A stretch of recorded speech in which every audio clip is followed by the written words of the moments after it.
देशातलं परिवर्तन मोदीजी घडवतात। महाराष्ट्रामध्ये त्यांच्याच नेतृत्वात आम्ही परिवर्तन घडवण्याचा प्रयत्न करतोय।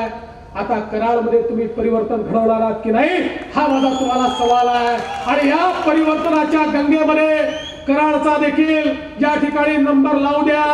ही जी परिवर्तनाची कृष्णा वाहत वाहत आपल्यापर्यंत आली आहे त्या कृष्णेला प्रदूषित होऊ देऊ नका, नाहीतर कृष्णा ही त्या ठिकाणून इथपर्यंत येईल आणि इथे तुम्ही दुसऱ्याच कोणाला तरी निवडून दिलं तर कृष्णेचं प्रदूषण कधीच दूर होणार नाही। आणि म्हणून या कराडच्या विकासाकरता येत्या 27 तारखेला रोहिणीताई शिंदेना प्रचंड बहुमताने निवडून द्या। आपल्या सगळ्या नगरसेवकांना निवडून द्या।